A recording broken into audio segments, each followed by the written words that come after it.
వారు జన్మించిన గ్రామానికి వారి వంతుగా ఏదో ఒకటి చేయాలని తపనతో గ్రామంలోని పేదలకు అన్ని విధాలా సహాయపడుతున్నారు. అచంట మండలం పెద్దమల్లంకు చెందిన ఎడ్ల మర్రయ్య, దివి రాంబాబులు 2018 నుంచి గ్రామంలోని 100 మంది పేదలకు 20 రకాల నిత్యావసర వస్తువులతో పాటు బట్టలు పంపిణీ చేస్తున్నారు.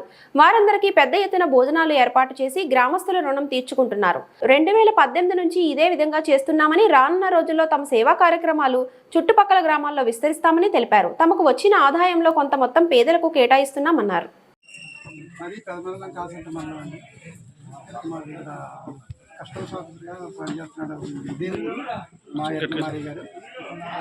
ఆయన శ్రీరాంబాబు గారు ఉంటారండి అన్నదమ్ములు గారు. ఏదో ఇప్పటి నుంచో అతను మారి గారు ఏంటంటే ప్రజలకు ఏదో చేయాలి, మనం ఏదో తెలుగు చెప్తాం కాబట్టి పిల్లలకి ఏదో చేయాలని ముందు పిల్లల దగ్గర స్టార్ట్ చేయాలి. స్కూల్లో పిల్లలకి స్కిట్లని, బూట్లని, టైలని ఇచ్చుకుంటూ వచ్చారు. ఇది కాకుండా ఇంకా అలా కాదు, ఇంకా ఏదైనా చేయాలని వీళ్ళిద్దరూ ఆలోచన చేసుకుంటూ ఈ ఆర్థికంగా వెళ్ళిపోతున్న ముసలోళ్ళందరికీ ఏదో చేయాలనే తపనతోటి ఈ నెల వాళ్ళకి ఏదో కొద్దిగా మనకు పరిస్థితి బాగుంటుందని డబ్బులు రూపొందిద్దామని ఆలోచించారు. డబ్బులు అయితే ఏదో ఖర్చు పెట్టేసుకుంటారని అలా కాకుండా ముడి సరుకులు ఏదో బియ్యం, పప్పు, ఉప్పు, చింతపండు అలాంటివి ఇస్తే ఏదో నెల తింటాక వాళ్ళకి బాగుంటుంది, కొంత అవసరం చేస్తామని ఆ కార్యక్రమం మొదలుపెట్టి అలా 5తో స్టార్ట్ చేసింది. ఇవాళ 25 మంది దాకా వచ్చారు. ఇప్పటి నుంచి ఇంకా పెంచి దాన్ని 50 మందిగా చేయాలని ఆశతో కొంతమందికి బట్టలు, కొంతమందికి ఇంకా ఆర్థికంగా సహాయం ఏదైనా లేదన్నా కావాలంటే కొద్ది కొద్దిగా ఆర్థిక సహాయం చేసుకుంటూ ఈ కార్యక్రమం చేసుకొచ్చారు. దీన్ని ఇంకా అభివృద్ధి చేసి ఇక్కడ ఏదో చిన్న కుటీర పరిశ్రమ పెట్టి ఒక 200-300 మందికి ఇక్కడే జీవనోపాధి కార్యాలు ఏర్పాటు చేయాలని దృఢ నిశ్చయంతో ఈ అంబేద్కర్ ఫంక్షన్ నిమిత్తం మీద ఇక్కడ ఈ సంకల్పం మొదలు పెట్టారండి. ఇది ఇంకా దినదిన అభివృద్ధి పొందాలని, వాళ్ళు మంచిగా ఉండాలని మేము కోరుకుంటున్నాం. మాదండి పెనుగొండ మండలం అండి, నడుపూడి గ్రామం అండి. ఒక రోజు నాడు బస్సు కడతా కనపడ్డానండి రాంబాబు గారికి. ఒరే బాబు నువ్వు ఏ ఊర్రా అని అడిగారండి. మాది నడుపూడి అని చెప్పానండి. ఎలా బతుకుతున్నా మరి వ్యవసాయం చేస్తున్నారా ఎవరనంటే మాకు ఇంకా మా గవర్నమెంట్ పెన్షన్ ఏమీ రావట్లేదండి. అలాగే రాంబాబు గారు కనపడి అయితే నెల నేను సరుకులు ఇప్పింతాను, నువ్వు రాగలిగితే రా, వచ్చి కనపడితే నిన్ను నీ సరుకులు ఇంటికి అందంగా పంపుతాను అన్నారండి. అలాగే నెల పంపుతున్నారండి. అప్పుడు నాకు సంవత్సరం నుంచి ఇస్తున్నారండి. నేను అలాగే వస్తున్నానండి. అదే వెళ్ళేటప్పుడు ఆయనే పంపుతున్నారు. అలాగే సరుకులన్నీ కూడా మంచి సరుకులు ఇస్తున్నారండి. బియ్యం కూడా కోటా బియ్యం అలాంటివి ఏం కాకుండా బియ్యం కూడా క్వాలిటీ బియ్యం ఇస్తున్నారండి. తర్వాత బియ్యం ఇస్తున్నారండి, చింతపండు, పంచదార, కందిపప్పు, ఇడ్లీ నౌక, ఉప్మా నౌక, తర్వాత ఎండుమిరగాయలు, ధనియాలు, జీలకర్ర. మా చంటి పిల్లలకి నేను ప్యాకెట్ అట్టుకెళ్ళగానే మా మనలు పీకి తినేట నాకు వాళ్ళకి ఏమి ఇవ్వలేనేమో అని ఈసారి వాళ్ళని కూడా గుర్తు చేసుకుని బిస్కెట్ ప్యాకెట్ కూడా ఇస్తున్నారండి. వాళ్ళకి అది మాకు ఇదేనండి. చాలా సంతోషంగా వచ్చి తీసుకుంటున్నామండి. ప్రతి నెల వస్తున్నామండి, ఇస్తున్నామండి.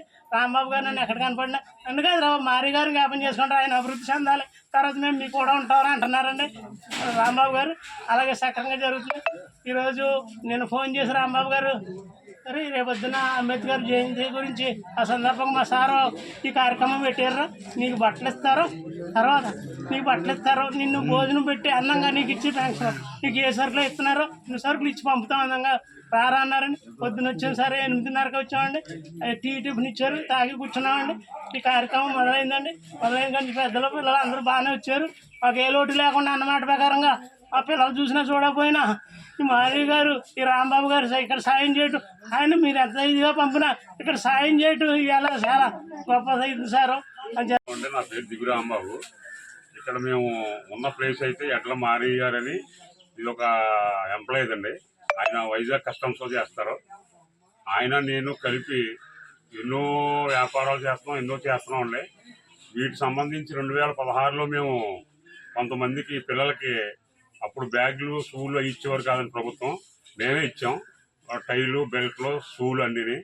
తర్వాత ఇచ్చిన తర్వాత మేము ఇద్దరం కొంచెం కొన్నాళ్ళకి ఆలోచించుకున్న తర్వాత కరోనా వచ్చింది.